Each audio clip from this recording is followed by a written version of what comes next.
I'm Larry Chen. I'm a car culture and automotive photographer.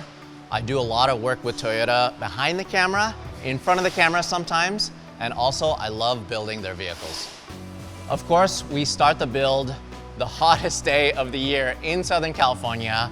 This year, I'm really excited to build a GR86 for the Toyota booth. The first ever SEMA car that I built was in 2018, and it was a Toyota Corolla hatchback. And I built a camera car and I put a huge crane on it. It was a hit and it was fun for me, but it wasn't so performance oriented. And that's why this year I wanted to build a simple drift car. Because this Toyota GR86 is going to spend the rest of its life creating tire smoke, burning rubber, I figured, you know what, I'll start the build off right before the Studio RSR guys take it apart.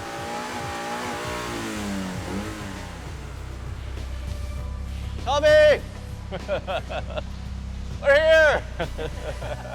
To me, the GR86 is honestly the perfect performance car. It's something that's reliable. I think it looks great, it sounds good, and it is just so driver focused. You don't actually have to break the speed limit to have fun in this car on the street.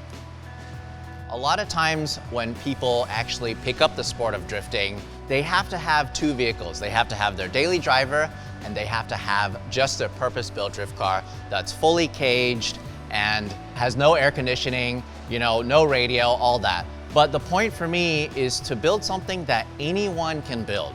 That's why we're here at Studio RSR. They build a half cage that allows for pretty much most of the interior to stay intact. The reason why I went with this versus a full cage is because this is a casual drift car and it can be a little tough to be relatable to those 1,000 horsepower, Frederick Osbo, for sure. Ryan Turk, Jonathan Castro. They have so much horsepower, they're as far from a street car as possible.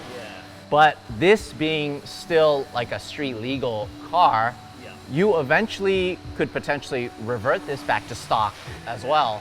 And with this, you have that additional safety if you do happen to roll over when you're at the racetrack. So in addition to the roll bar, we're going to be doing Sparco Evo seats. The stock seats are great for daily driving and casual track use. Because we're going to turn it into a full-on drift car with full angle, I need to be able to feel what the car is doing, And then on top of that, we'll be doing the Sparco harnesses, which mount to the cage. So it'll be a nice, full and inclusive package for Larry to be safe out there when he's drifting. We're gonna give Larry a little bit of surprise. These are our harness reels that we recently started making as well. When you do harnesses in a car with a cage, you have all this extra loop of harness, and people normally zip tie it up or tuck it away somewhere. But these make it like a nice little touch, kind of like the little cherry on top of it, and it just cleans it up. The point of this also is we have so many friends that tell us that they want to get into the sport of drifting, but they don't have a vehicle. So I'm building this as kind of like a shop vehicle. Anybody that wants to learn, I'll teach them. And also on top of that, if they want to take it out, we all go out together in our drift cars. My favorite part is when we install the cages, make sure the cage is down, shake the whole car around.